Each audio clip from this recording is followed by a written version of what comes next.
This is Jim King, and there's absolutely no sound coming through.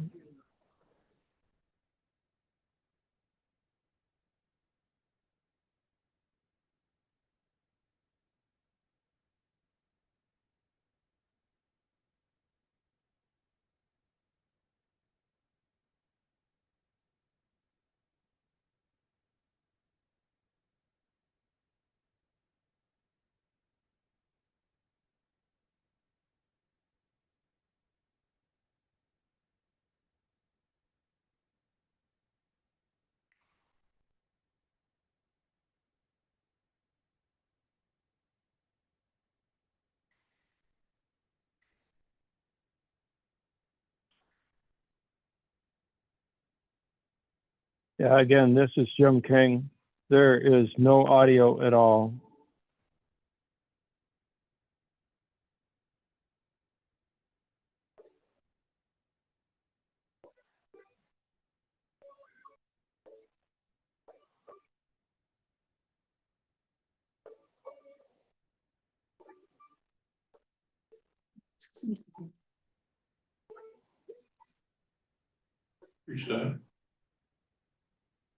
He can't hear us. Okay, I can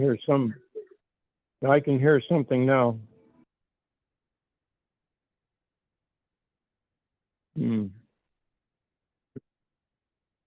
It's gone away.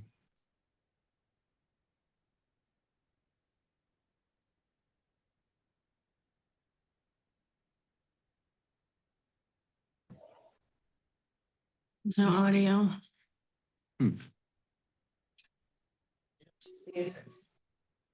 Is the other ladies? Oh, she's in too.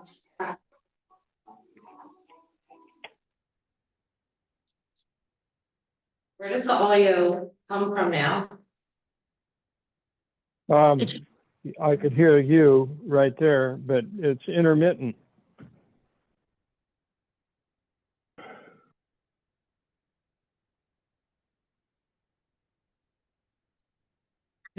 Someone said your audio is coming through now. I could hear that. Can we all try our microphones? Yeah. Test. Hello, Jim. Hey, Jim. Okay, I heard the test. Can you hear me? Yeah. Yeah. Yes. All right, we'll proceed then, Jim. Thank you. Who's got the sign up sheet?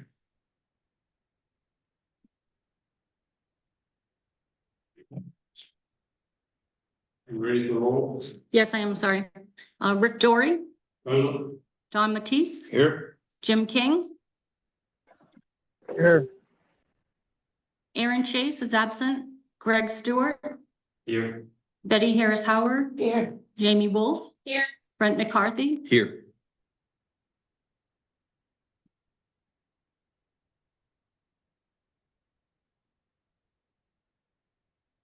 Okay, ready for the first order of business?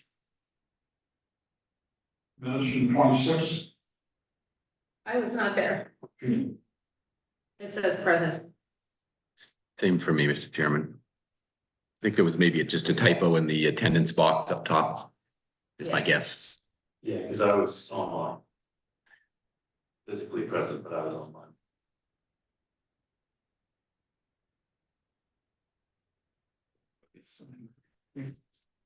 You get this. Yes, please. Okay, any other feedback?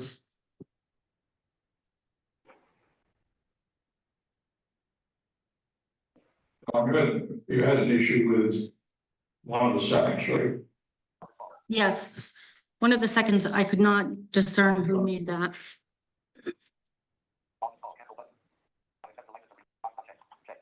Must be the adjournment, because correct, Brent and I both were not there. It was item number 5 regarding the renewable energy.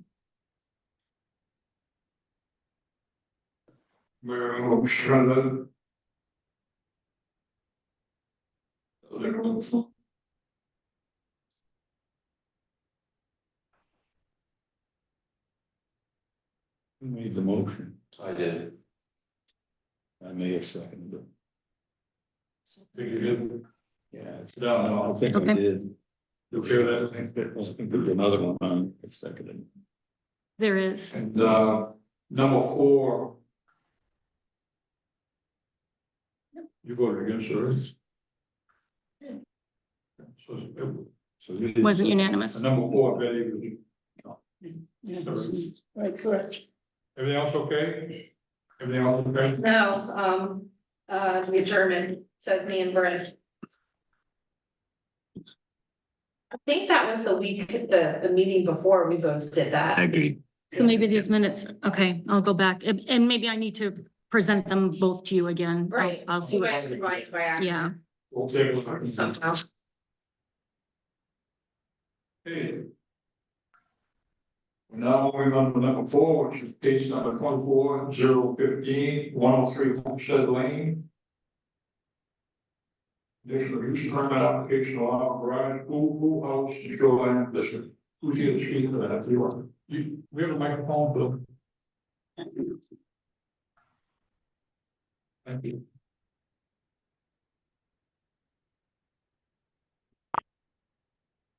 Thank you.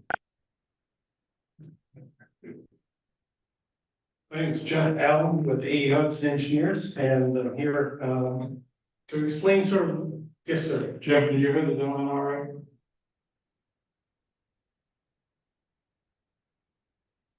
I think 1, 2, testing.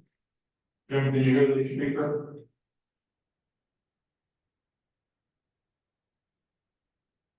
Okay, thank you. And this is the property that's being shown on the screen right now is 103 Homewood Road, Homewood Lane. So on Commodore Lake, and it's owned by Stephen Prescott. And what he's proposing to do is a new 4-car garage and a pool house. So the next drawing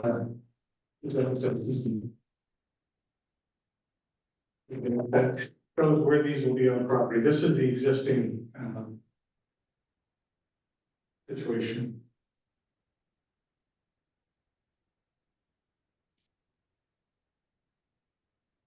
Maybe some feedback.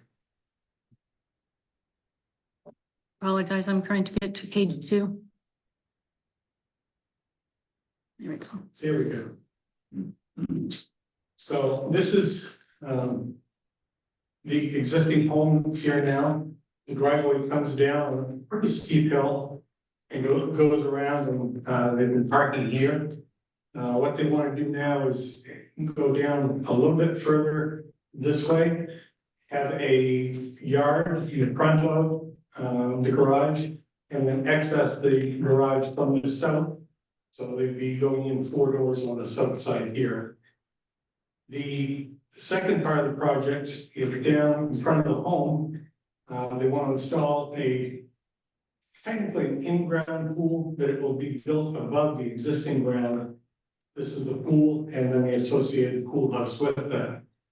With both the garage and the pool house, they're adding the new septic system and a leach field here that is associated with the pool house. And then up here, there's another septic system. It's just above Stephen Prescott's name. Oh, okay, I'm sorry, right in. Yep, Right in here. That's where the existing septic system is located for the home. And actually, we found out recently it's about 27-year-old system. And so as part of this construction, they're going to be having the front lawn all torn out this year. They want to replace that system and make sure that it's up to code. And that would be in this area right here. And Well, that's for the existing, that's for House. the existing home, yes. the garage isn't gonna tie into a septic system. no, sir. Oh, I'm sorry, I've spoken with that.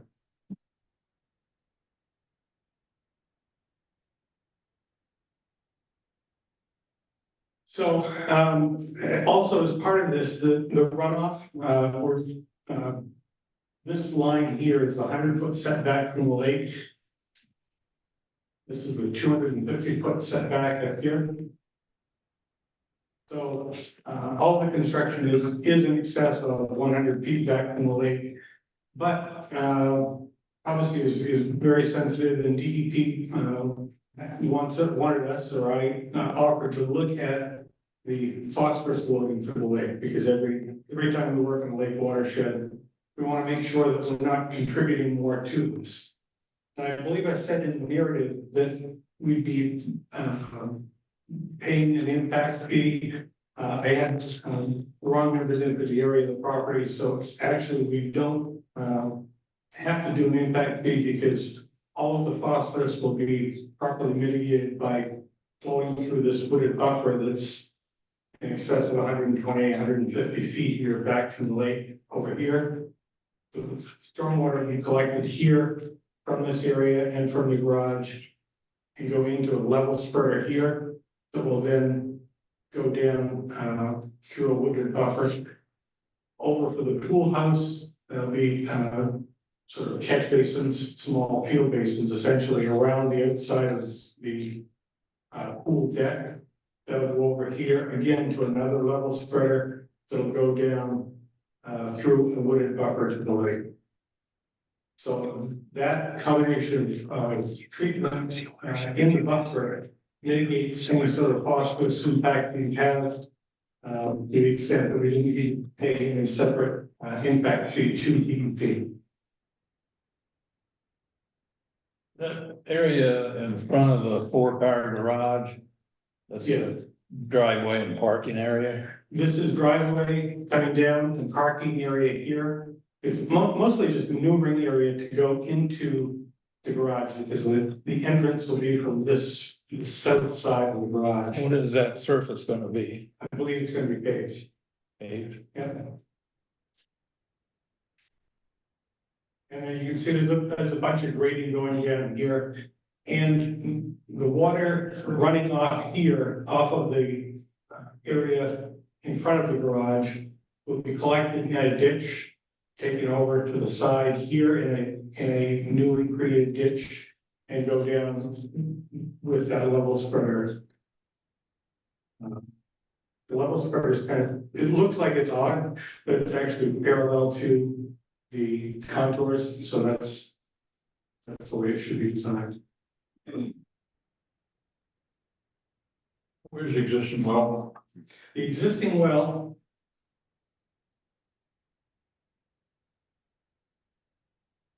is just off the property here. It's in back of the house. So I believe it's somewhere about here. Yes, sir. Yeah. Right in, somewhere in this area. So that's more than 100 feet from the well down to the leach field here, to the existing leach field that will be replaced there as well.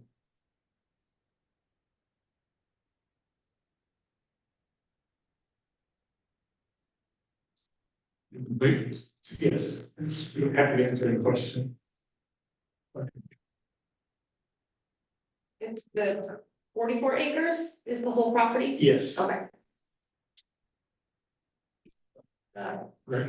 Go for it, Greg. Okay, yeah, so I had a couple of questions. So my first one was, you just kind of mentioned, I didn't see this anywhere in the package, about the existing septic. You're gonna replace the existing septic? Right, we just found out about that actually today. And so that's something that we would like to do while the construction is going on, so we can use the existing. We don't have to kill a lot of twice and trees and potentially soil disturbance twice. So that is new, yes. Okay, my second question, there was a dashed line through the middle of this indicating your limit of survey, but yet there was a lot of elevation added in and around the pool.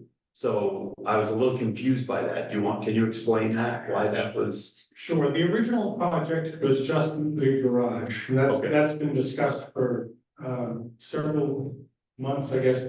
This is Dalton Golditch. Dalton Golditch from, the Joy Brothers, who's the contractor, and they've been working some time on siting this garage.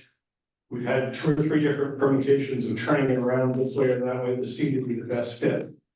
And then, once we started the permitting, we, found out that they wanted to add a pool as well, so that is new. However, we do have, USGS or topo from the Main State GIS system that tied in very nicely to what the topo survey has found out there.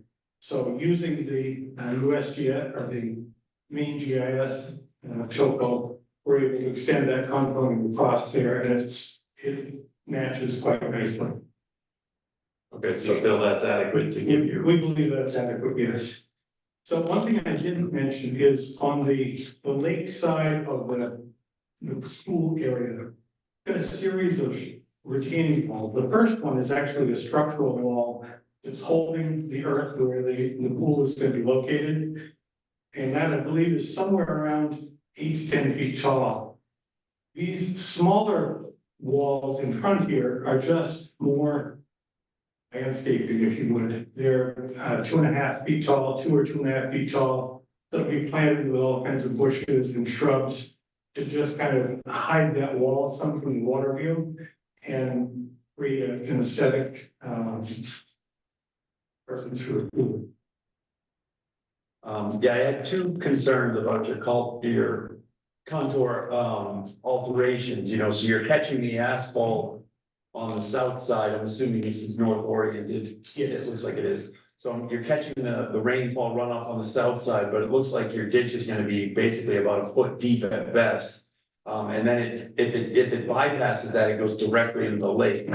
I think it would be better if you had a raised berm finishing, so not just the ditch itself, but actually had a raised berm to redirect that water. And the same thing on the south side. It looks like you tried to draw the berm on that, it looks like you've got the berm there, but you don't have the berm off the asphalt. So I think that berm should be included. And then, again, for the pool, I wanted to make sure that it was, I'm not as worried about the pool runoff, but still, I thought it would be, I definitely want it recaptured and going through over your drainage system through your level spreader to make sure that that was there. It was really unclear when I was looking at the contours that was gonna be recaptured. Mm-hmm. Yeah, you did notice the berm here on. I did, but it doesn't extend around the other side of the asphalt, which I thought would be helpful. I know you created a ditch, Yeah, but I mean, the ditch is gonna be maybe 1 foot deep and extend for maybe 8 feet. That doesn't seem quite big enough. Maybe it is, but I mean, it's tough because it's a steep contour, but I just wanted to extend that out a little bit more. I thought that would be helpful so that it wasn't such a narrow swale. And if you're regrading it anyways, I wouldn't think it would be that hard to just, increase that by 1 foot or something like that on the elevation difference. right. We could make it deeper, but we're trying to fit it in to make it remain looking like a lawn rather than. Yeah, and I'm not opposed to making it 1 foot deep. I think it's the width that I was more concerned about. I would like it to be wider. Well, we're limited somewhat because there's an existing rock wall here. Okay, so that there is something. There is a rock wall right there, so any water that would go downhill and then uphill again, in here would come out and be recaptured in this area and carried around the corner, because this is about probably a 4 or 5 foot high, rock wall that's existing there now. Okay, So, okay, yeah, I didn't see that in the plan, so. no, it's. And So, yeah, my last question, I think for now at least, is as far as the vegetation you're removing, everything you're removing is already lawn. You're not removing any trees. I saw the tree line, but there was no individual trees themselves identified. right, certainly this area over here is entirely lawns. Here, there are a few trees that may have to be cut down. We're actually doing access from the neighbor. We met with the code enforcement officer on site a few weeks ago, I guess now. Yeah, can I speak to that for 1 second, Greg, if you don't mind? Yep. So.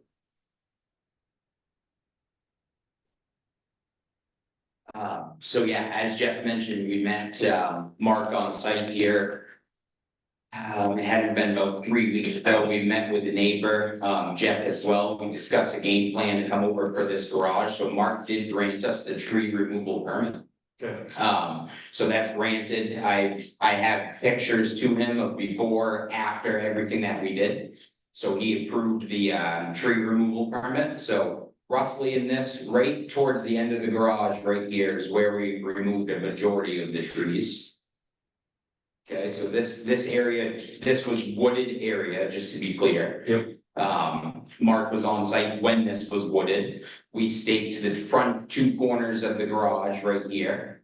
Met with the neighbor, because the neighbor is allowing us access to their property to come over here and do this. So those trees were removed right there. As well as down into here where you see all this regrading. So we're removed to about 125 feet from the shoreline. Okay, and based on that, you didn't exceed your 40%. Removal from total vegetation, right? So, just looking at the site plan, I haven't done the math out, but I'm assuming somebody checked that, you know, the 100 to 100 to 250. So you have to have 40%, 40% is the most you can actually remove, the rest has to be vegetated. So I just want to make sure you didn't go beyond that with that tree removal and have to go with a revegetation plan. Did you do those numbers for Mark?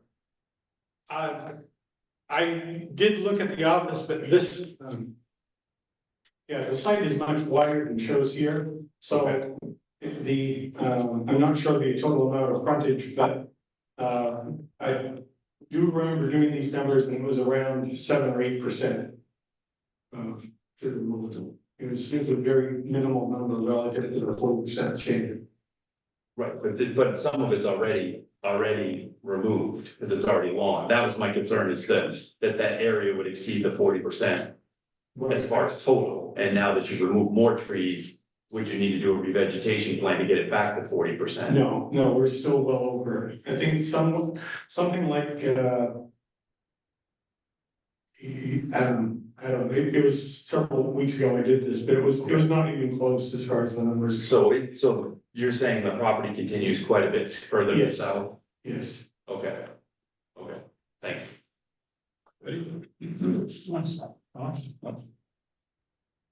Budding property owners well, and I think you've answered the question. I'm looking at the tax map now, but it looks if you're looking, I don't know if this is south from here, but that the closest to butter to the new septic system would be significantly further than 100 feet. Yeah.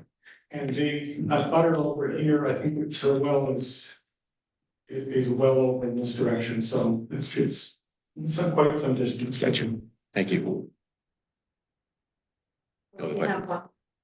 So, unless I'm missing it, and it probably is fine, but there's no setback from the neighbors onto the new garage that I can see listed. I could be missing it though. I don't believe I was able to that, but given this, it looks like this is the property line here. Okay. Yeah, it is probably 80 to 100 feet, I would guess.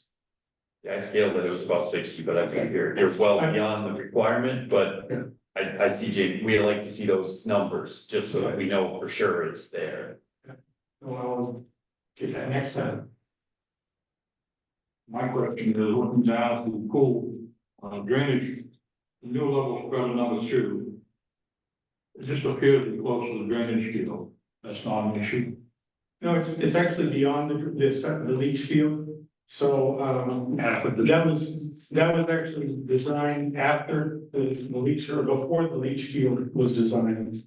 So there's a pretty pronounced slope down toward the lake. And so the likelihood of the water from the runoff going back into the leach field area Way below it. is very, Any other questions? I think that the juncture of a motion for application complete. We have Do- a question about that matter first, if you Yeah. wanna look at the, Comment. before you wanna do that after. Well, Jim, you have any questions? Yeah, No, I have no questions. further? Yeah, there's a question about the swimming pool having a fence around it. I see it on the screen as. There will be a wall around it, that retaining wall will serve as a fence. No, I'm mistaken, I think it's I don't think. Currently, right now, there's no fence, drawn in there for around the pool. Whether I'm not familiar with the, Title 22 for the fence around the pool, but our retaining wall, from our top of retaining wall to the next landscaped wall is only a 30-inch drop, so, therefore, I don't think anyone planned on a fence. Most certainly, we can entertain whatever we need to. But a fence was not talked about. Is a fence question because of access versus elevation? No, I believe it's a safety thing, but It says a fence shall be erected and maintained around every swimming pool except that portable above ground swimming pools with sidewalls of at least 24 inches in height are accepted. A dwelling house or accessory building may be used as part of this enclosure. All gates or doors opening through this enclosure shall be capable of being securely fastened at all times, but not in actual use. Keep short now, that's all. yeah, so it sounds like we may need to have some sort of fence there for that purpose.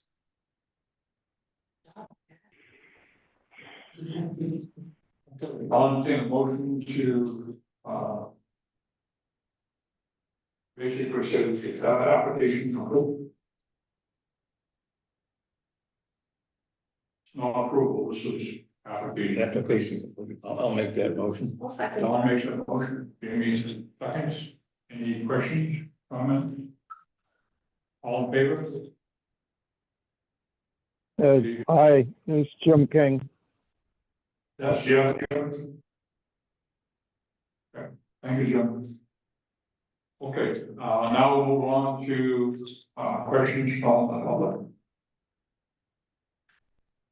Any questions in the audience about this project? Anybody else online? I don't see anyone else online. Okay, that's appropriate to motion.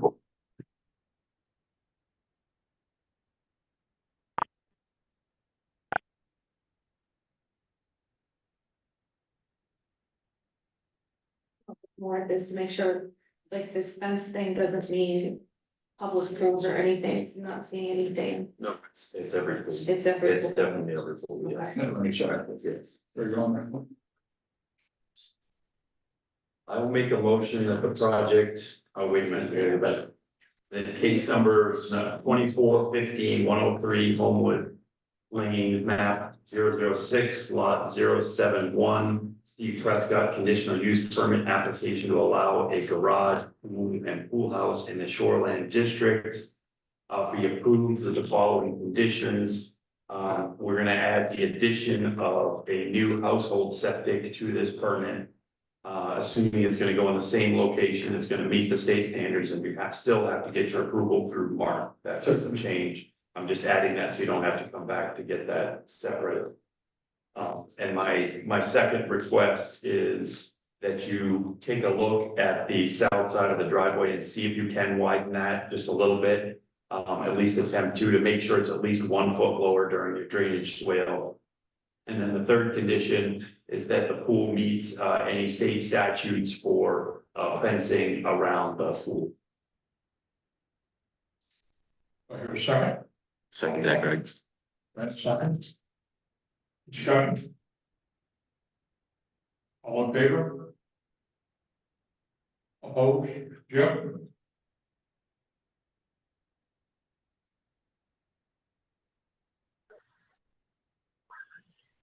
Yes, I'm in favor. Thank you. Thank you very much, folks, for your time. Yes. So. I think. So people can see it remotely. Or something. Just clear, just go back to the number 24,060, 142 Narrow Pond Road.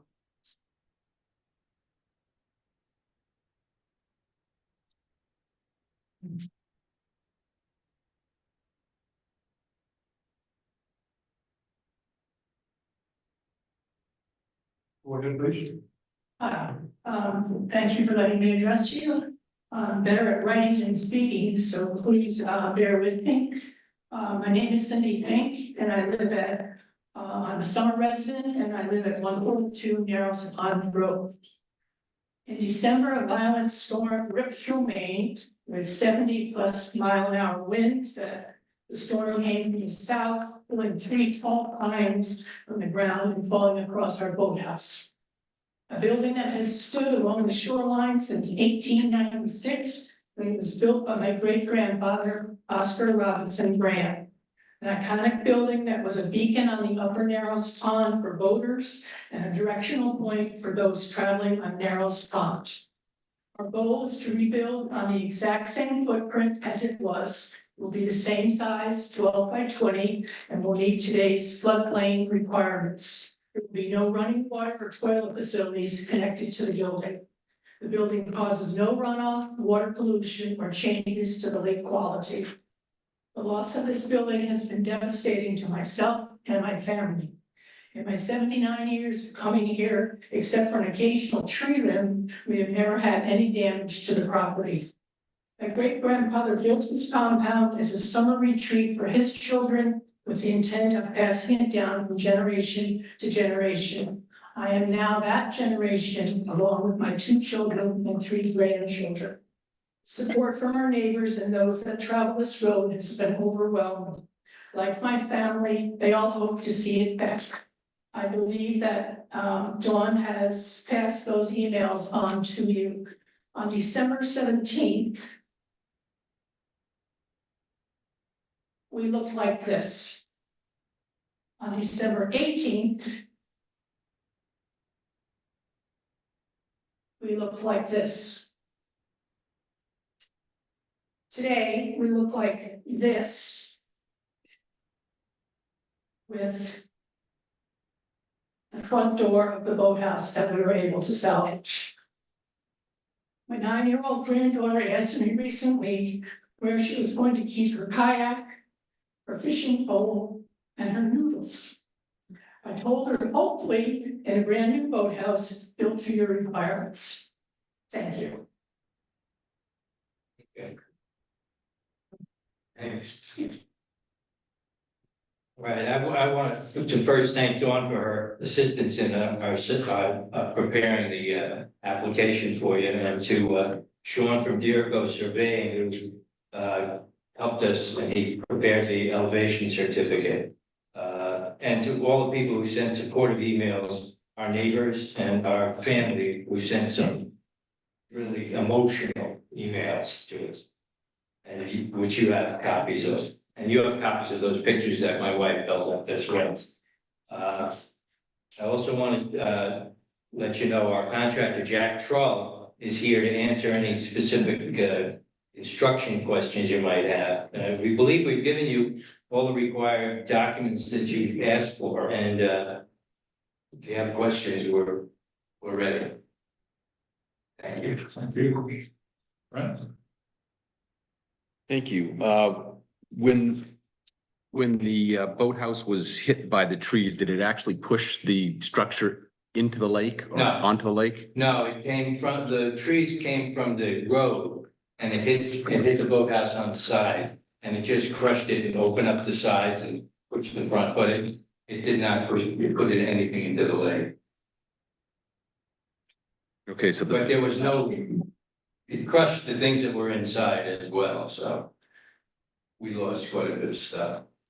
So I'm looking at, I'm not sure if there's an exhibit number on here or not, but it's one of the photos you provided here with this, the damaged structure. It looks like it's actually in the lake. No, It's not. no. Okay. It's up from. These are the pictures that show that far away. But it's not right on the lake. Okay, can I show you this one as well? Here, you can see the, From the lake view. And you can see. oh, the water was That up was at all the covered time. with water. It had rained for days, and then we had the winds, and that's why we lost it, so the water was up along the. Thank you. I was confused. I saw the footings that the building was located on, so a little confused. Thank you. I don't have any other questions. No, when you call it a boathouse, I think of a boathouse, it's right on the edge of the lake. Yeah, no, Drive a not boat. that, No. yeah, not that type When where I you saw drive your that, boat in. I said, I don't believe you can, under any circumstance, rebuild that type of boathouse, according to Mark, but no, this is a. This is on land. Yeah. And we have Store boat. we had an aluminum boat, which we'll replace, that we kept in there, along with all our shoreline things that we use while we're down here. Fishing poles, et cetera. Yeah. It's on the same footprint, right? Yes. Same size. Same everything. Same everything. Yes, I just want to confirm that, you have it stated here that it's 15 feet is the maximum height. I just want to be clear that that's gonna stay, even though you have to elevate the structure to be out of the facial elevation. Right, now, can you clarify the 15-foot rule from where we measure the bottom? I know it's not from the floor, because the floor is gonna be Right, it's from the substantially ground. higher. Right, it's from the actual ground. Okay, It's from the physical ground to. Okay. And the ground slopes down, so do we take it from the lowest? Yeah, Because it said something about the mean. you can take it from the mean, so it's from the uphill to downhill side, if it's a level, this will be a single pitch structure, so you take it from both sides. And you can say that the average, Take the average. that's the true height of the building. Yeah, would be from both sides. I just wanted to make sure you could kind of fit it in your window as the boathouse goes up, might have to come shorter. Yeah. Well, as I understand what we're doing, it's because of, to get to that. high Above water the mark. flood zone. yeah. Yes, it has to come up, yes. Down at the lakeside, it could be 5 feet off the ground. Right, and if the other side is 2 feet off the ground, then you've got, 3.5 foot difference would be your mean. And then you say now your structure to be under 15 feet would have to be, 12.5 feet. Or So, less. so if the roadside is 2 feet off the ground. And it's 5 feet near the lake, you're gonna take the mean of that. Yeah. Yeah, which may change the roof pitch, but I would assume that would be it. We know, yeah, Yeah, that was unclear. Okay, okay, we're good with that. and you can verify that with Mark. I just want to make sure we don't build it too tall and say, oh, you said it was 15 feet and it's not. Because an inch too tall is problematic. Okay, That's it, okay, Jeremy? we'll make sure we stay within those. That's, yeah. Thank you. Jeremy? Just curious, looking at the shoreline here, it looks like there's a lot of rocks and that's good. Is there anything that you're gonna do to help with runoff or anything like that, maybe improve upon? Anything that you can do around the boathouse to kind of, During construction, well, during construction and then like after? Is there anything that they could do with that, or would it just be more vegetation around it? The big thing would be that vegetation not lawn, Right. We have vegetation around the outside of the perimeter.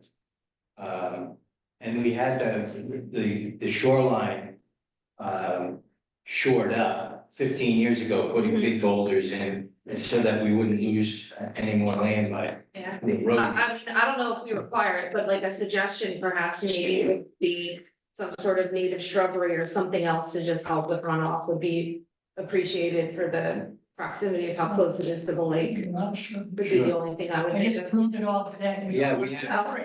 Yeah, we're sensitive to that. We were, Yeah. and we were also talking about getting a little bit more of the erosion control mulch down there and putting a couple more things down, so we're on the same page. Cool. If I have any other questions.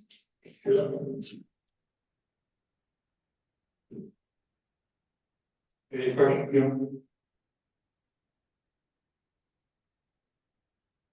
Yeah, so.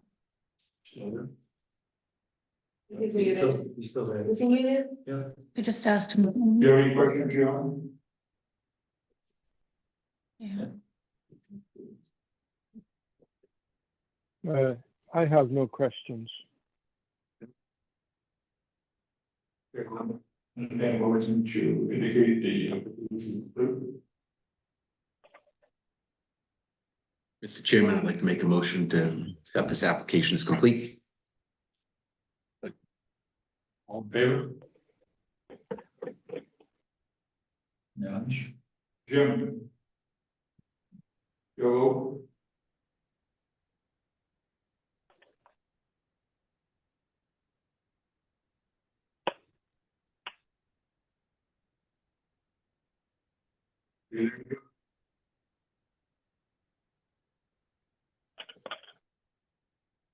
He is unmuted.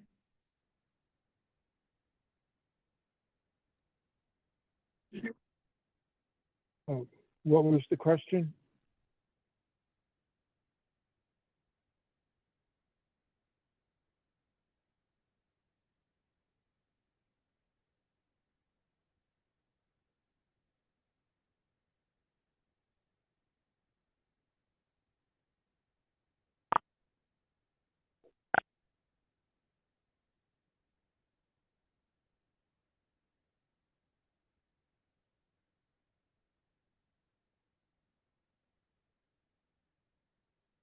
From the audience.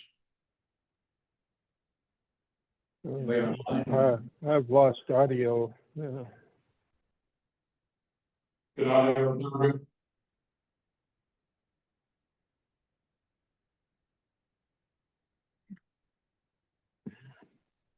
You hear me?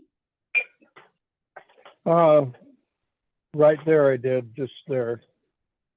But it's intermittent again. Are you in favor of the application being deemed complete?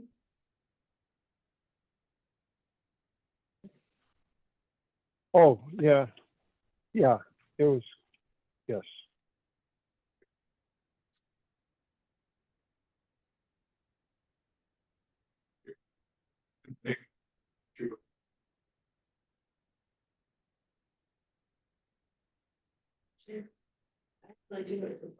Okay, case, Oh, sorry, was there a public comment open for the boathouse?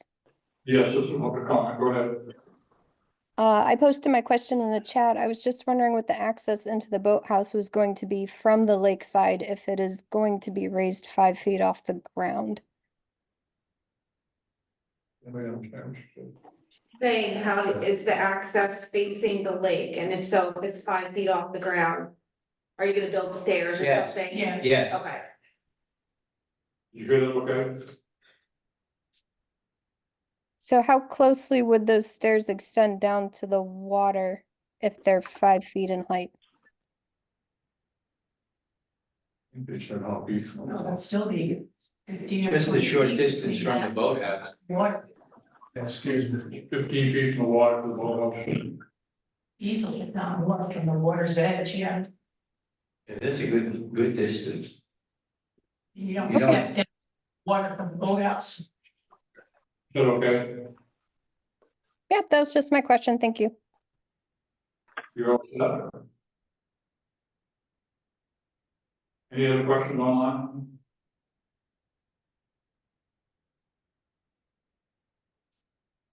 I believe the audience said no, so all in favor, motion. Jamie? okay, I move that case number 024-016, 142 Narrows Pond Road.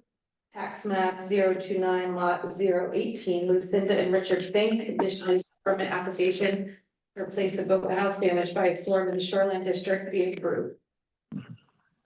You're a second. I'll second that. Don seconds. Discussion? This is Jim. I'm in favor. Thank you, John.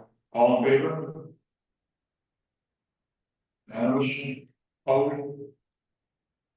Thank you. Thank you. Congratulations.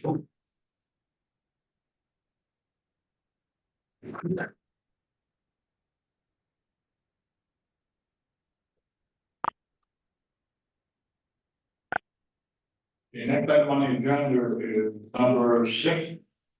Number 24013, 90 Willow Street. This is a preliminary structure. So there will not be a vote to indicate the application complete. Basically, as I understand, they're looking for input on the project.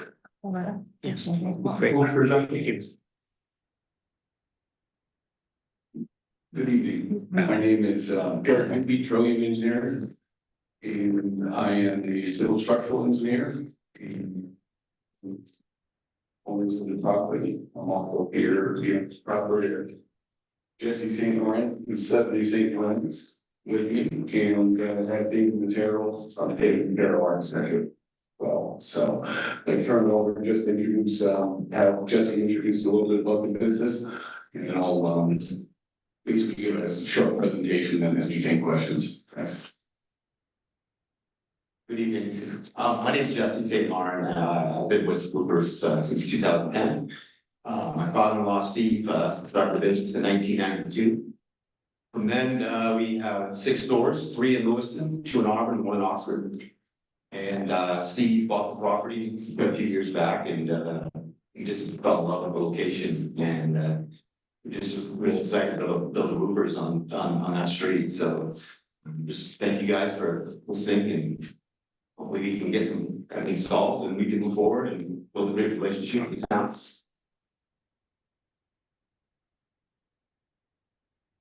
Thanks, Jesse. So can you give a short presentation? Don's working to bring the site plans up. And some of the architectural plans. So we actually have made some good progress on this. We've been talking about this project for probably about 2-3 years. Really been able to dive into this in the last year, I'd say. If we can start with, do you have the site plans? I do. Start with that, and I'll just leave it back as just this one. Great, thanks.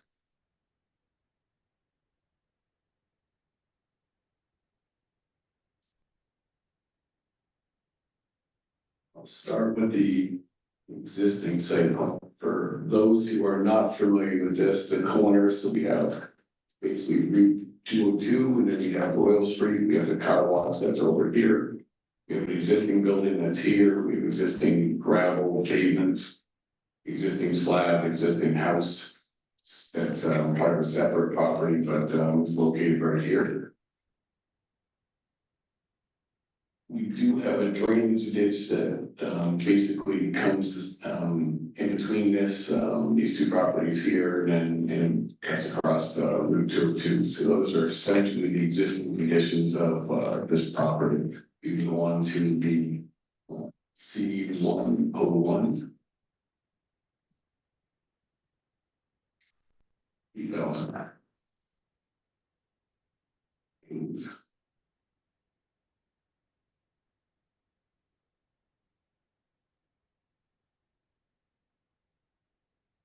So basically what our concept is and why we wanted to bring it in front of you before we just team so a few things, environmentally sensitive as far as the watershed goes, so the clusters controls one of the major issues with this particular property, but I'll get that in a second. But basically talking about a 6,000 square foot building. 6,000 is essentially what we've been working on with the other stores.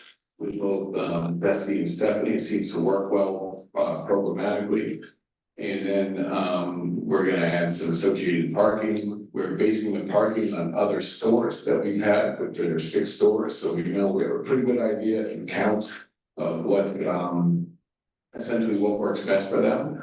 This particular site works well where we have the building. We went through a few iterations on this, but we essentially have the 6,000 square foot building that's located here, and then we have essentially facing Route 202. We're up against the sideline of Royal Street, and then we have basically an entrance in and out, and part of that is for deliveries, and then part of that is for the public entrance and sharing some parking, employee parking, and other parking in the rear. Then we have essentially, some 80 accessible spaces, a few parking spaces, and then a row of parking in the middle, and then of course, a row of parking over on the side, basically on the south side of this particular lot in here. So and then of course we have, a bottle drop off on the side of the building. It's gonna be located right here. And the bottle drop off seems to work well because in Lewiston, they have essentially a distribution center with bottles. They'll be able to pick up at this location where people drop off, similar to like a Clink. And then they'll be able to process that in, at their main location in Lewiston. So that seems to work out good. We talked about that and that's essentially our plan, and should take care of that. We have trash bin that should be shared between the existing building and of course our proposed building that happens here.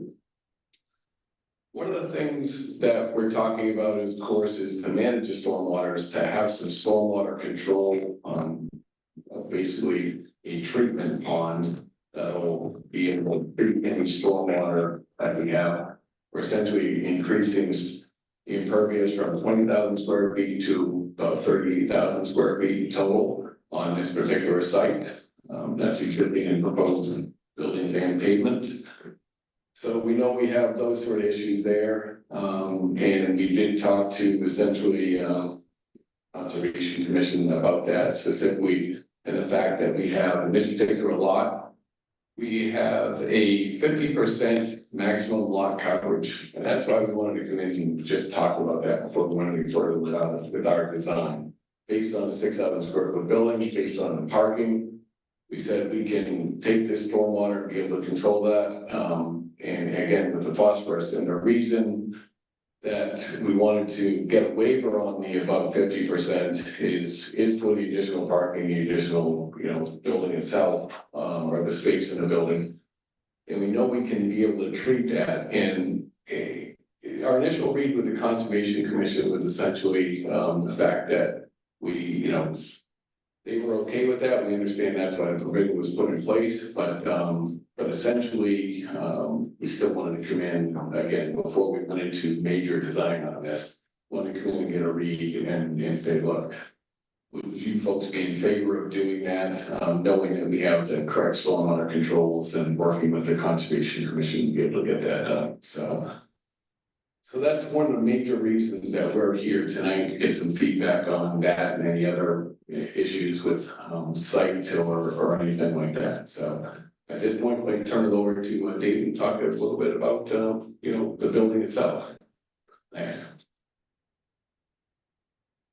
Thank you. Yes, my name is David Matero. My company, David Matero Architecture, is located in Bath. We're looking at a single-story wood frame building with a truss. We get a clear stone across there.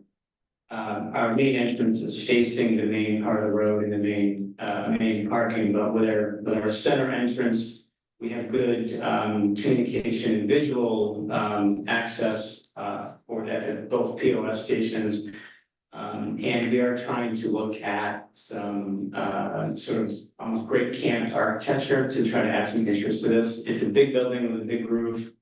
We're breaking it up with a couple of gables facing the main road. Behind this building on the back, which is not very visible, that's where all the coolers are, so there won't be very many windows. We are trying to add some interest and aesthetics, some timbering to provide at least a nice looking building that faces the main road and hopefully, bring people in to a retail center.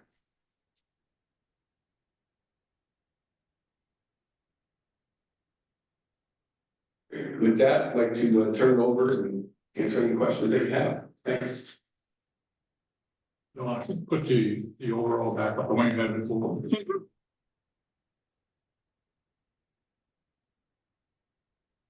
My question was around the property, and you may have said it, I missed it, but if you take when Dawn gets it up. Yeah, I apologize. The total property line. You got to show the property line on it, just trying to put We know, unfortunately, when we did the survey, the boundary survey, we realized all these different property lines, I don't know. I don't know where that came from, but of course, the surveyor pointed that out where. One of the things about Route 202, I guess it would be just to go to the proposals, if that's okay. Actually, we can use this one right here. You take your highlighter. One of the deceiving points of this whole property, so this is the property shut like. Right, essentially right in here, and then it jogs over and back over here. This is not part of it. This is a separate property, that's right here. But you own that as well. So one of the deceiving parts, when you look at pictures and you look at the location from Route 202, is there's a lot of space in the right of way itself between, which is grass, by the way. Between the roadway to Route 202 and then our property, so that's where it gets a little confusing. So what is your intent for this property here? This residential property? Yes, To leave it like it is. still residential?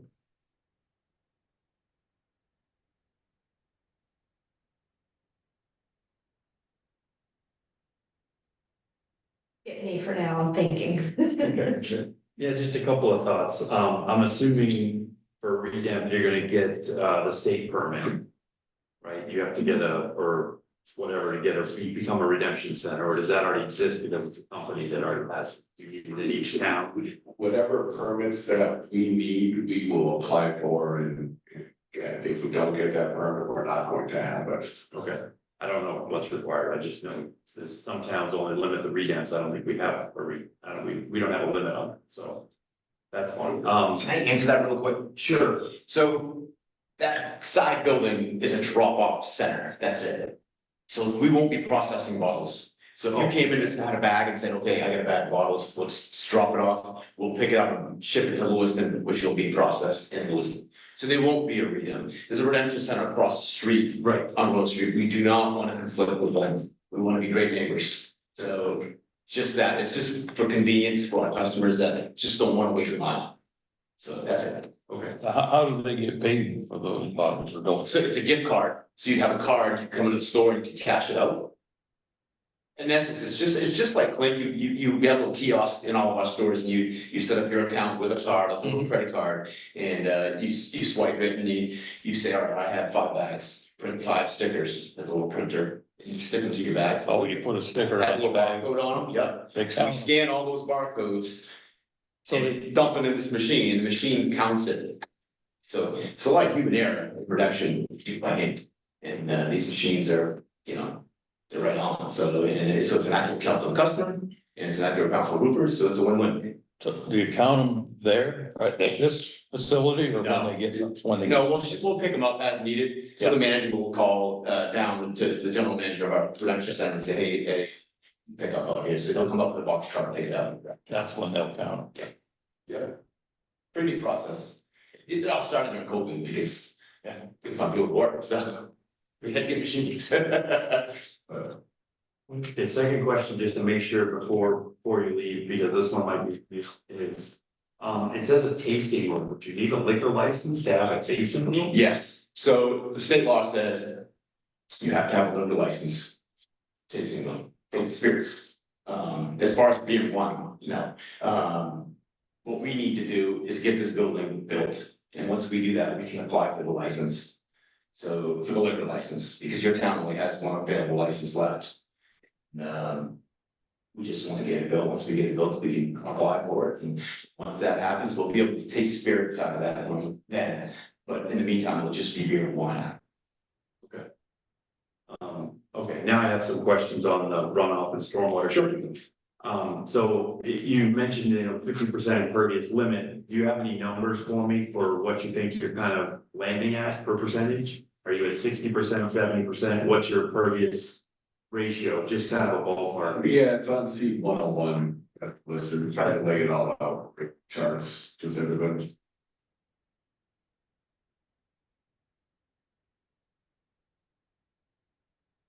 So essentially, we're at 64% in the proposed, which is the top, right, impervious table, which is located under another location map on C101.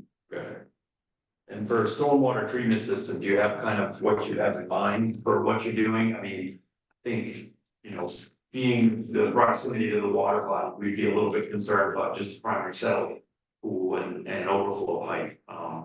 Thinking vegetated field, tanks, what is your thought process on treatment? I'm a natural guy, so I'd like to go through filter media, natural vegetation and treatment that way, because most of that, the storms that we get, you know, we talk about you're basically your top, you know, you're trying to get your TSS removal out of there, so basically when you have storms, the first 10 minutes of storms, it's like the Honey roadway, you gotta be careful during the first 10 minutes, because that's when your oils and other stuff you're trying to get off. Same thing here. Trying to get treatment on your storms, so your 2-year storms, things like that. And then, you know, hopefully you don't have too many of the 100-year storms or the 50 or the 25, so whatever we're talking, where you're in back to back, where you have the overflow pipe situation, but that does happen here and there. But I'm a natural vegetation guy, and some of these vortex systems and some of these, you know, underground systems and things like that. They sound great, they're expensive to maintain, and honestly, you can't see them, so I trust the value of maintenance and how that works, I just don't have that, so. Yeah, and I'm not opposed to vegetation, it works well. I think the only thing I would want to see is some kind of a maintenance plan. Yeah, Dumping gravel and you know, and salt and things like that on the paved surface, that's going to run off through your system as well, which obviously some vegetation doesn't do very well, and also you have to do sediment removal over time. As it ended up last, so just as you're thinking about your plan, I think that would be my only concern is what's your treatment plan and then what's your maintenance plan. Sure, yeah, we'll have a final, in our final documents, and it's gonna be part of what we have to deal with basically the Conservation Commission too, and reality of, we'll have to have a maintenance plan. You're following chapter 500, you know, standards that we're talking about specifically. Talking about filter media, you gotta make sure it's clean because you have sand, salts, things like that, that may not get in, you know, you're not plowing snow in there, but on the other side, it's still fine to drain in there, so you have to be able to pull those things out at certain points. Yes. Am I reading this right? That you're gonna look for a zoning appeal so that you can have only 43 parking spaces instead of the required 45. And then also the impervious surface, you're looking to do more than what's allowed in the. Yes, so we're looking at both, so we're trying to satisfy both ends of this. So the requirement is the 45 spaces. But if we provide 45 spaces, we're also adding more impervious. So we're trying to find that balance in between. We're doing this based on the fact of, we can add 2 spaces if we so choose, but we're trying to find a balance of what has worked for other stores. So at this point, you know, and this is like, so when we say other stores, we're talking about like, you know, like Oxford. So Oxford is basically a prime example of this. It's not a Lewiston existing store that we worked on.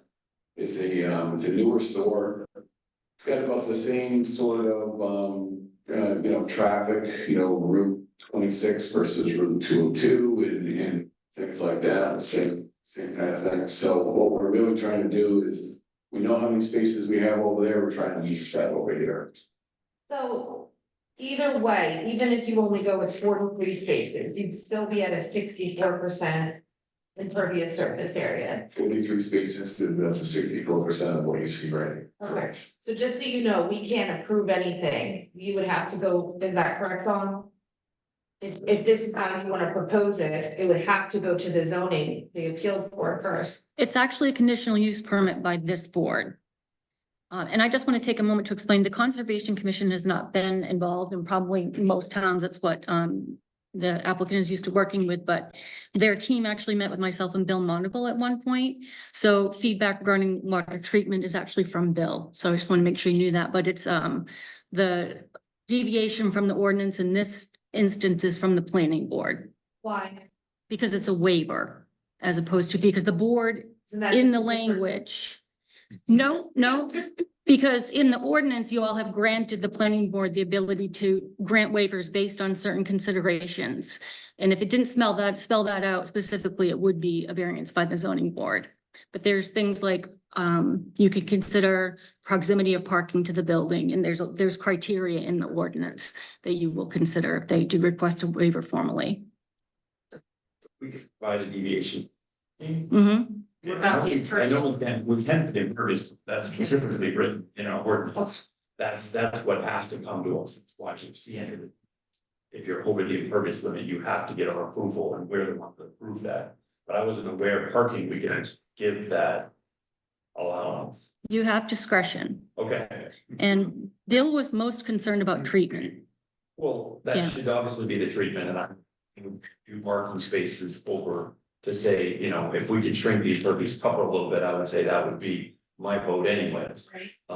Because it'll help in the treatment system and it'll help in the water quality over having a few extra spaces to meet, and it sounds like we're close to meeting the ordinance anyway. So. Definitely more concerned about the I impervious would, I surface would versus absolutely, parking yeah, I spots. would absolutely go on the impervious surface. And when you're doing your calculations, you're not including the grassed area that is part of the 202 right of way, correct? It's only within our property line. That's what I wanted to make sure. Legally, I cannot include I anything. just want to make sure that that wasn't, I know it exists, I just want to make Even sure. though the reality is that. I know it's there, but, and the road is on the far side of the right of way, that's fine, but. Yeah. I just wanted to make sure that point of information. Do you have a couple more? Oh, Is that okay? right. Do you have hours of operations in mind? Yeah, sure. Most of our stores, 7 days a week. I would say, you know, Sunday is usually 9 to 6. And then Monday, Tuesday, Wednesday, 8 to 8, and then Friday, Thursday, Friday, Saturday, we stay open until 9. Okay. Yeah, nothing good happens after 9, so. Just kidding, but yeah, and you know, obviously sometimes we'll close there, still storerooms and stuff like that, but the store is open for 5 days a year. And I'm sorry, I'm not familiar with your company. It's a liquor, so you'll sell liquor, beer and wine, and then Yes, tasting beverage. room. You would have to get a liquor license in order to taste liquor, but not necessarily for beer and wine. We just need we just need a tasting license for the beer and wine, but we cannot bring alcohol, liquor, spirits inside that building until we get a liquor license. Okay, so you could potentially just be beer and wine. At first, yeah.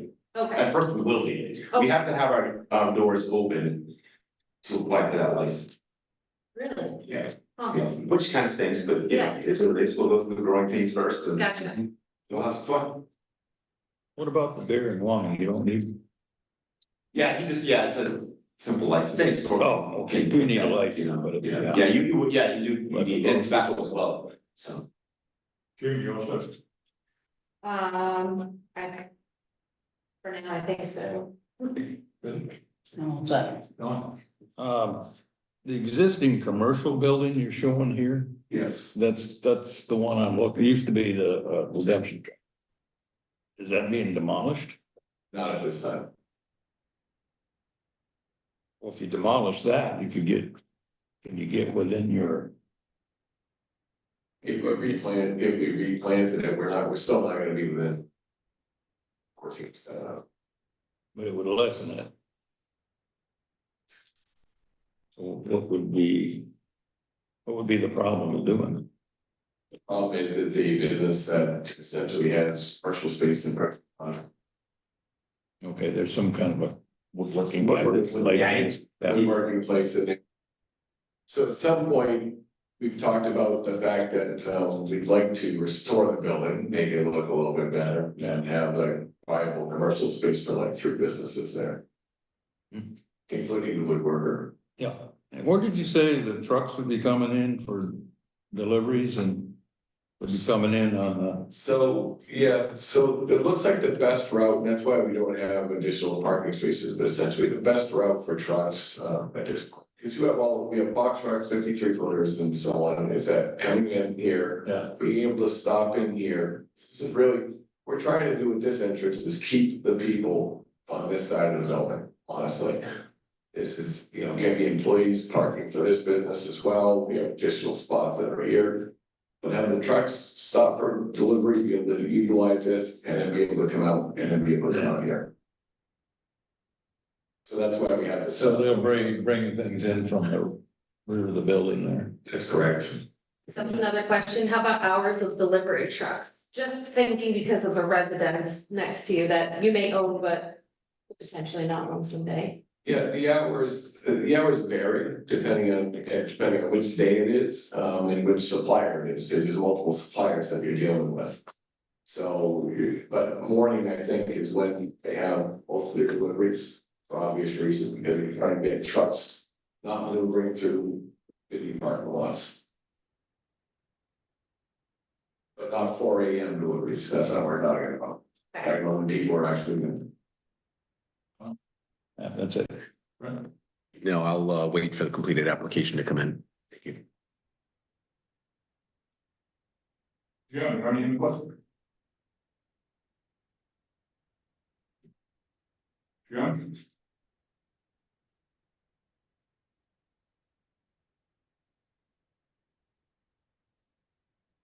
He is still here.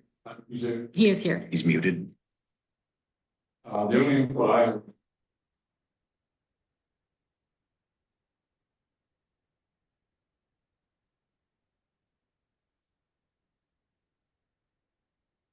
There was a big accident for the. Big accident there. People been killed. For lives, it's. The place I operate, all you going to the shop, I may not be on the street. Be that.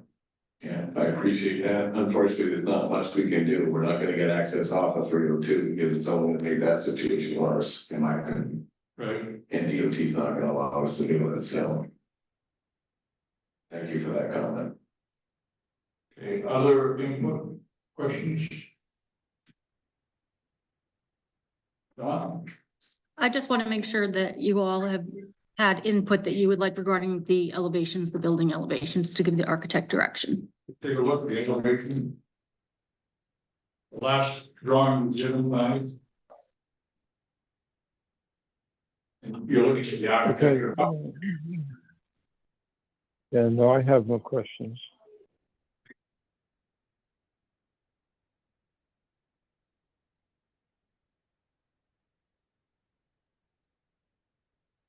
It's like a river city. You need to definitely.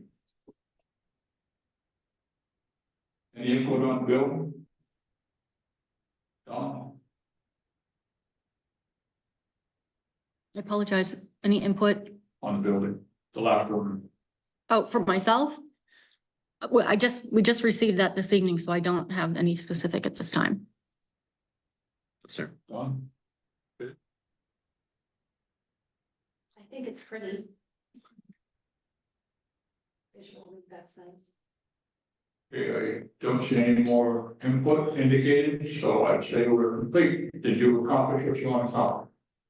Well, I guess my one question is being workshop, I know there's no voting, but I guess the question is in general, are you in favor of this project? At some of this time? Is there a problem about, well, that's sort of why we're here, to make sure we're gonna address any negative,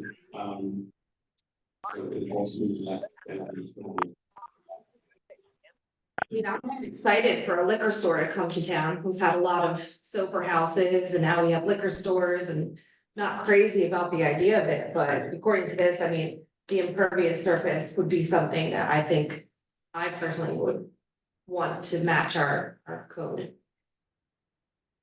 Otherwise, Yeah, I was gonna say that, my only concern is the real stormwater runoff. That's really my big concern. Thank you. So I guess to dive into that just a little bit more, I guess that's what we're asking is that, there be support for a waiver for the parking on the, the reverse, and then of course the impervious on the increase, knowing that we're 14% over. I don't care about parking personally, but the impervious I wouldn't want to budge on. I don't know about anybody else. Yeah, I have no problem with the impervious if they're properly treating the stormwater. So that's the way I look at it. And that was our mission, and why, I'm sorry, John, about the Conservation Commission, I use that as a catch-all, because that's what we deal with a lot of different towns and cities, but, That's why we had the meeting with Jim on the initial thing to make sure, look, want to make sure we're addressing your concerns before we just come here and then blankly kind of ignore that, you know, because that's the reason. So we work in a lot of commercial and industrial type places, obviously the, what is it, the Blue Seal, Blue Farms are across the street, you look at their lot, they have a maximum amount of, building impervious, things like that. Before this was established, but, our typical, what we're dealing with a lot of these lots are, typically 75 to 90%.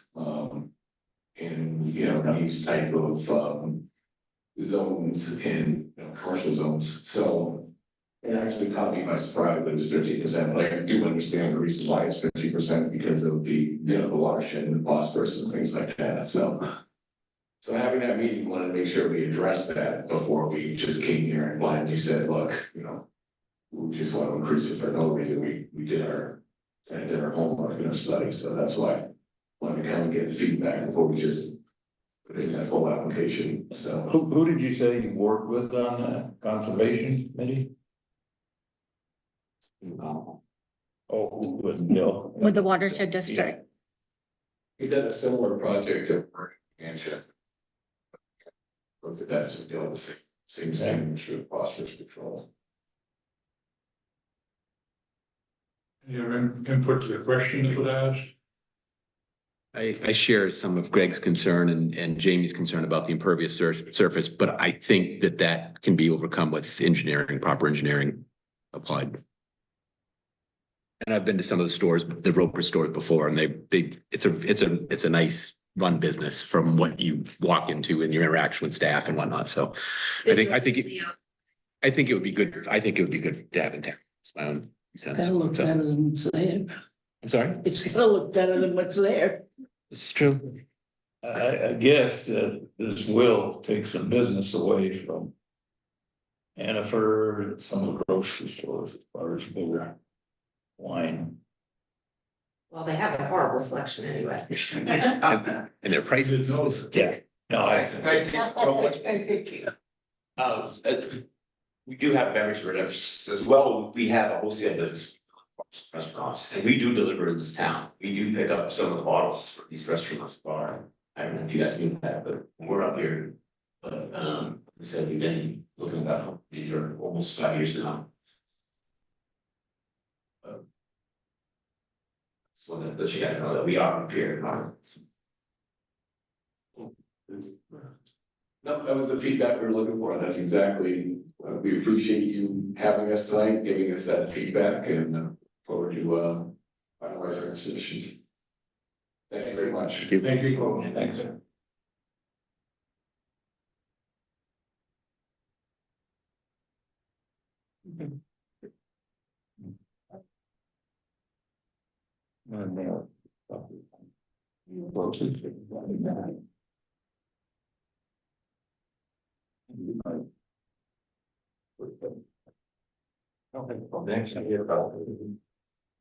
Just so we understand, I said at the beginning, this was a review and a feedback second, so there is no action, there is no, rule unnecessary, that'll be in the future.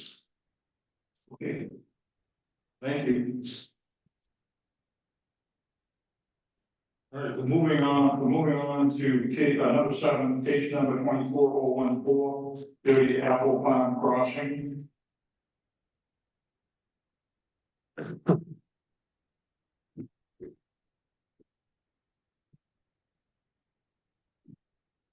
Hi, I'm Kathy Hugh, I'm from Lake and Dennison, right up the road. I am here on behalf of Ray and Loretta Giandra as well as Neil DiBiase. We're looking to kind of just as a formality amend the subdivision plan for Apple Farm Crossing for their 2 lots. The shed that is technically on the DiBiase property, but it belongs to the Giandras, has been there for about 30 years. And so this amendment doesn't actually change too much on the face of the earth.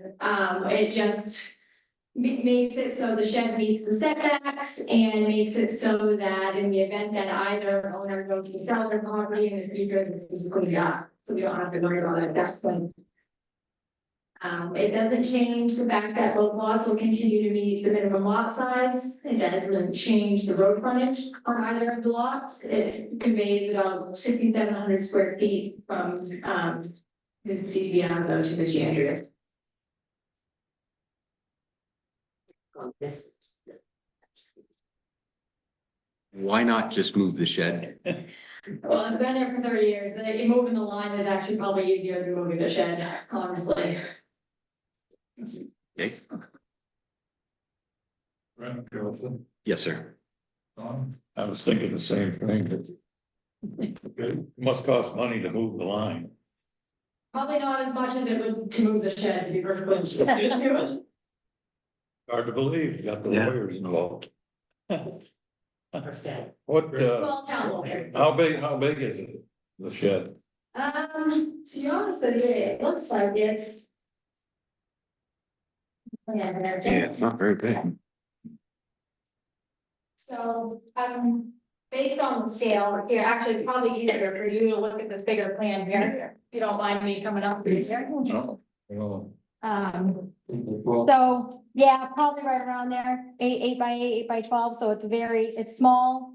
But in order to meet the setback on this side is why the line has been made from there all the way over to here. is it on a concrete pad or something? I can't, I'm not entirely sure about that. I believe Mr. Jandria is online if we need him to weigh in on that. It still looks like it'd be cheaper than move it tonight, though. I know you. Well, the other issue too is that the garage and the driveway and everything else is already close to this line too. So by moving this line, not only does the shed meet the setback, it also makes it so all these other structures. Sitting right on. Yeah, all these other structures become more conforming. Yeah. Probably not. No, they're right on it. So not only will the shed meet the setback, Which but is so will the okay, the other, grand. so will the other structures. Look at the 60 mil. Yes, exactly. Garage isn't a problem. Yeah. Well, that means, yeah. Yeah, my only question was, I wanted to confirm, and I think you said it, my one is gone, so it looks like it's 1.01 acres after the plans, is that correct? On my version? Yes, that's correct. Okay. Yes, This- yeah, so it is 1.17 currently. It will be 1.01 after Okay. conveyance. Yeah, that just didn't come through in my copy, well, I just wanted to confirm that it's over an acre, so. Absolutely, no problem. Yeah.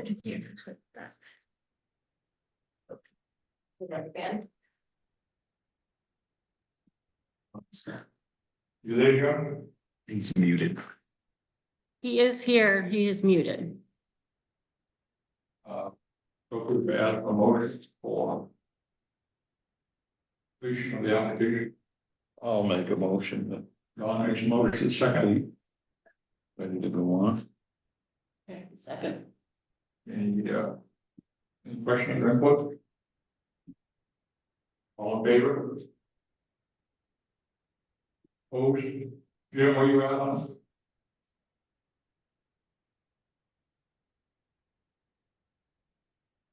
Okay, any other input? The audience?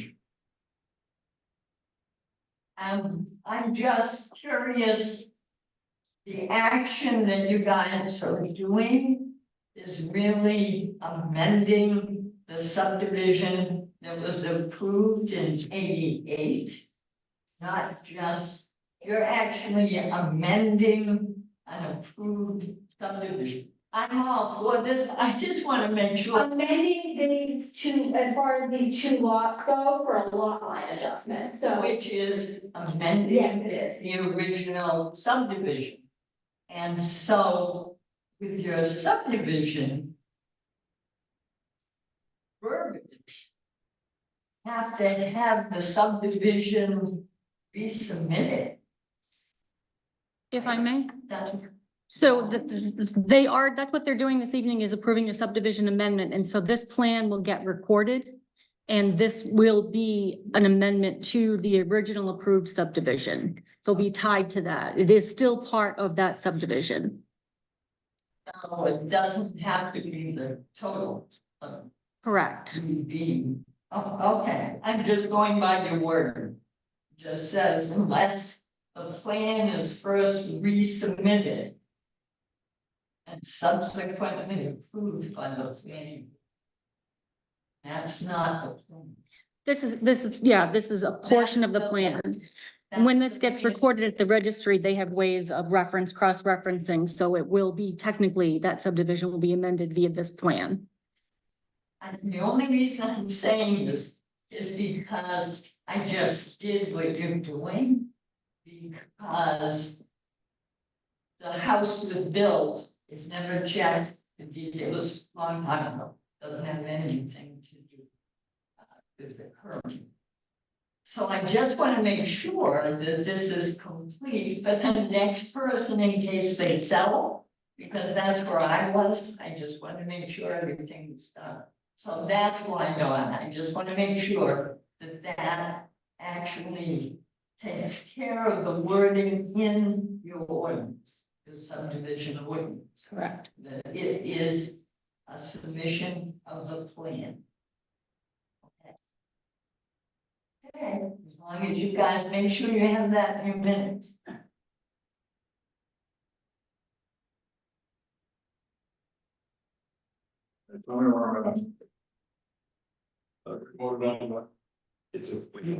We accepted it. Yeah. Now we've asked for public input, and I don't know if there's anybody else who public comments or. Any other input? Anybody online? Okay, I'll entertain a motion to the application.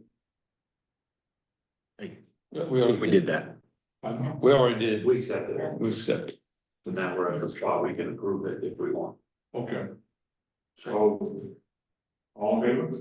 But we haven't made a motion. That's what I thought, right? Not to approve it, not to approve, not to say that it's complete. We're now making a motion to approve. That's what I thought. Okay, I will make a motion, case number 24-14-30, Apple Farm Crossing and 5 Winslow Hollow, tax map 5 lots.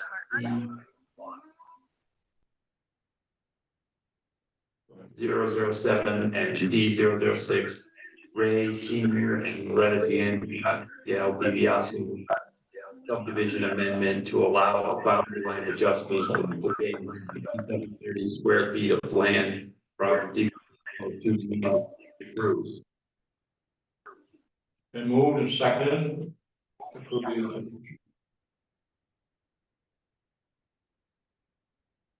Any other input? All in favor? Opposed? Jim, what do you think? Oh, sorry, this is Jim and I'm in favor. Thank you.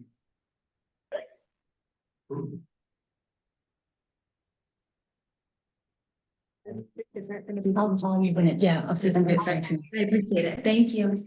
Thank you. All right, anyone on the case number 24-017, 17.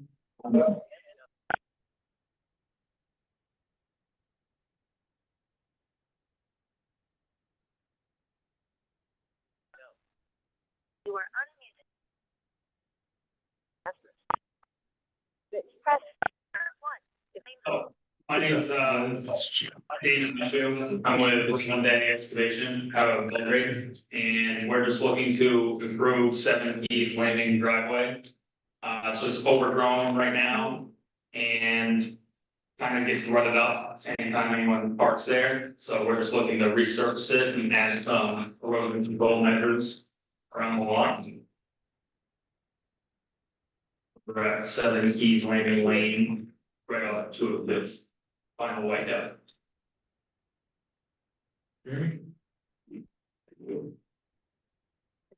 Skip me for now, sorry.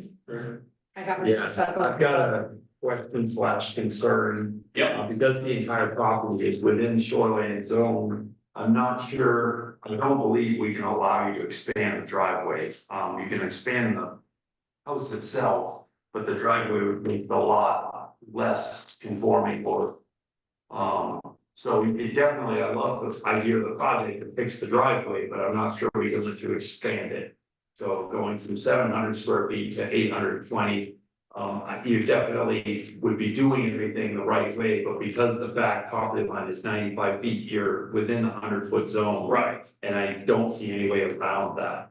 so or would we be okay then to improve the existing driveway at least? Yes, I think that's it's the 700 square feet, you got drainage area, you got the erosion control mulch, resurfacing it, I think that is something that, would improve the property, like you Yeah. said. But just the expansion of it is, I don't see a way around that, and the ordinance and the main shoreline zoning is everything to do with the actual property, and if you expanded that, you would also expand the amount of impervious area and everything else, but I don't think we can allow you to expand the driveway within, because it would make the lot less conforming. So that was kind of my read on it, and somebody can say something different to me, because I was like, I read through the shoreline zoning twice, and I said, talks a lot about the property, the structure, but it doesn't talk at all about the driveway. And whether you can actually touch the driveway. I think it should be perfectly allowable to restore the existing driveway. I think what you're doing is going to be an improvement, and I would support that. It's just expanding the parking area is what I don't think. Right, and some of that area that we want to expand into is just vegetated area that's used for parking. I'm sure it is, and I would love to say, yes, you can't, I'm not gonna say you can't park there and the tow truck's not gonna show up. I'm just saying to improve that, to make that classified as impervious surface as approved driveway, we can't do. Okay, So we can definitely improve the 700 square feet of existing driveway. Because that to me is an improvement, and you're, I would say, less conforming, but you're going to be preventing runoff from that area to the lake. Right. By having the erosion control and having new material in place, it will help protect the water body, so that's a good thing. But again, because it's within that 100-foot boundary, we can't allow you to expand the driveway, okay. so. No, sir. Agreed with Greg. Yeah, any input?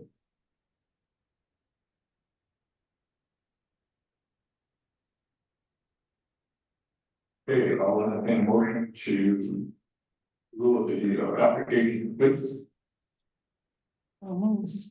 Benny move. Or a second, Second. Brent second. Discussion.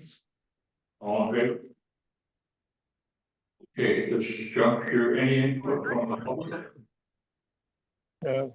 This is Jim, and I'm in favor.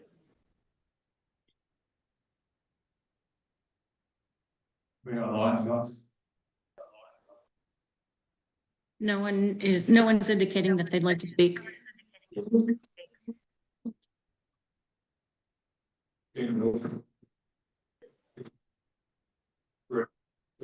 The applicant question first. Yes. I just want to make sure that if we move forward with approving 700-foot square update to that driveway, that would be something. Yep. Okay, so I would make a motion that application case number 24-17, 7 Keys Lane, tax map 54, lot 34. BGF Realty LLC conditional use permit application to allow for gravel parking lot improvements within the shoreline zone be approved with the following condition. That only the existing 700 square foot parking area be approved. Second, Jamie second. Ready move.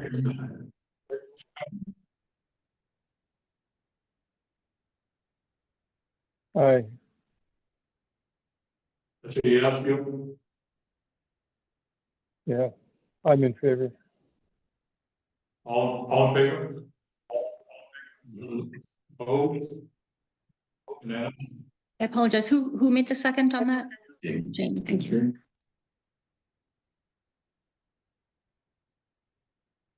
Thank you. Thank you. Thank you. All right, next item, other business.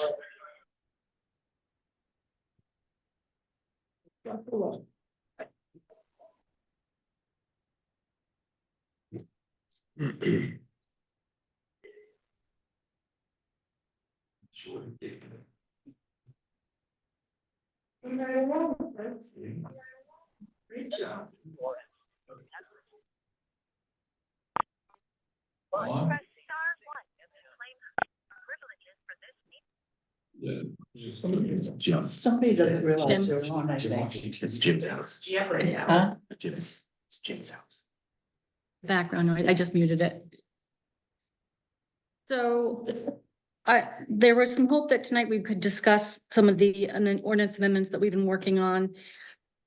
And I was hoping I'd have something to hand out, but it would have been too piecemeal the way that where I had it at. It was not complete.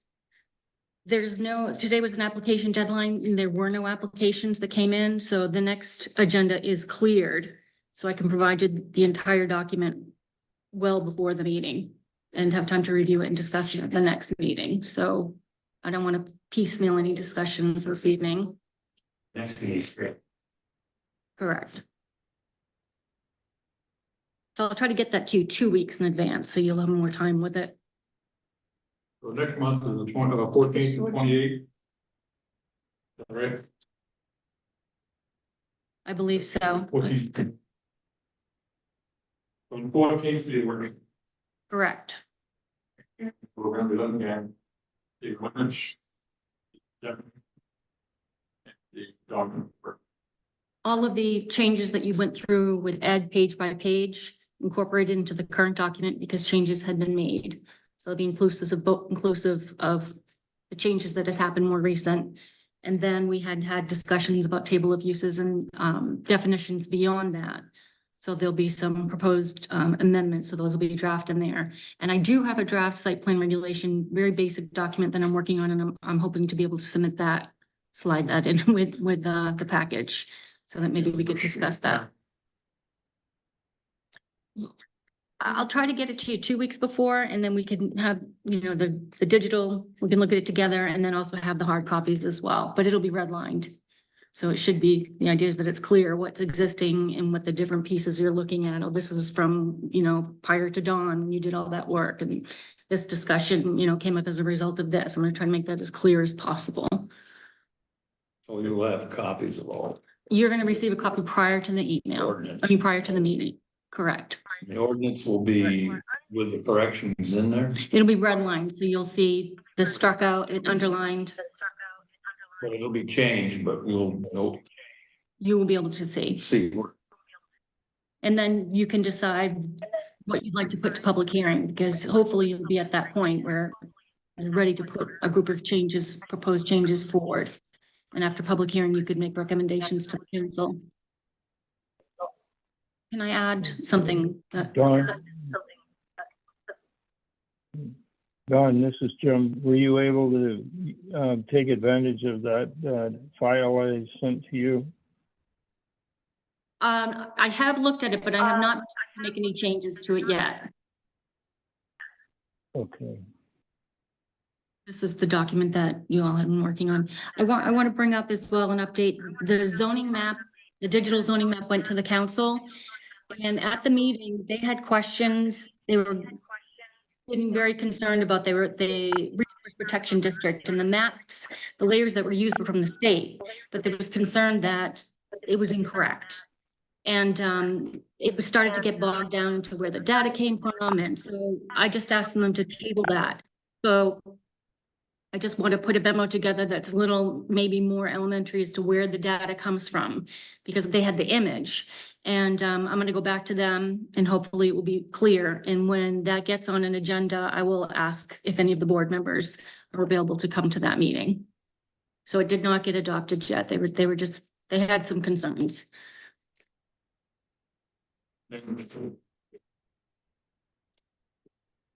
Yeah, I think when they saw the resource protection and shoreline zoning, that it appeared different. And even though it's always field verified, it's once on the face of the earth, there was some concern that it had expanded. And it didn't, yeah.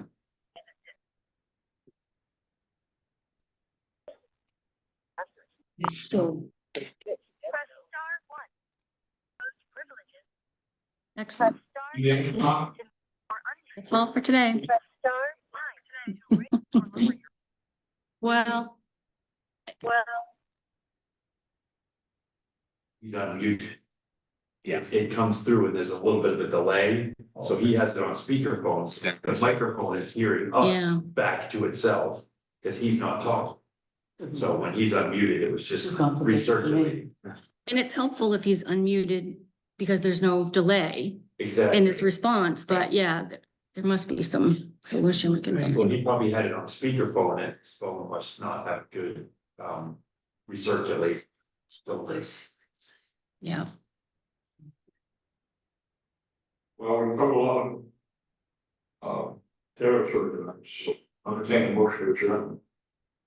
What's this smother, sorry. Thank you for your patience with this technology. You're doing good. You're doing good. It's a little, it's. Mr. Chairman, Mr. Chairman, Mr. Chairman, I'll make a motion to adjourn. Thank you. 3 seconds. Good one, Don. Thank you all. Thank you. We are adjourned. That was relatives and stuff, they consider nominated or. We looked at that back. He's gonna be here all night, didn't he? Said they. Mr. Chairman does not mess around, so. Yeah, It took, well, you know, it took me long, it's much longer than you did. it's so great too that we don't have any applications for next month, so no one feels like they're getting delayed. Right. And we can use that time. And when they don't file it, it makes you such a mess. He inherited a company in Bar Harbor. Literally half of the documents, the original documents are still sitting in files. And he's like, no, this wants all be at the registry. No. Or he had to hire an intern to go through it all, and they drove an entire truckload to the registry of deeds, and they were there, they couldn't finish in a day. It was what? Don, this is 14. Yes. Next meeting is 14. Yeah. You said you had to, any voted house. No, that's- Today, if something deals with voted house. I requested another table Yes. because it can be squishy. But no. It's nice to be able to spread up, like when you have bigger plans, and so I've asked if we can get in the table and stretch this out more. That would be good. It's a little bit more elbow room Yeah, and laying plans, that would be good. yeah. Does it? Yeah. Agendas and the minutes, are they on the town? The ones that are approved, yes, the agenda, they remain on there. The minutes are only put on there when they're approved. But the ones that are, so tonight's that were the incorrect ones, they're on, if you go to tonight's agenda, if you can click on the minutes, and it'll bring you to the draft. But under the list of minutes, those have all been approved. What if I wanted to go back? Yep, Then they're still there. they're all there. Yep, and supposedly all approved. Final version. And I'm gonna ask for signatures tonight of this plan. We don't have to put it on that. Let me move some stuff here. Where were you getting? I did. Where? That was. In a really cool store. Second pop shop. They've got. It was the bar. That's. That's- Crappy restaurant.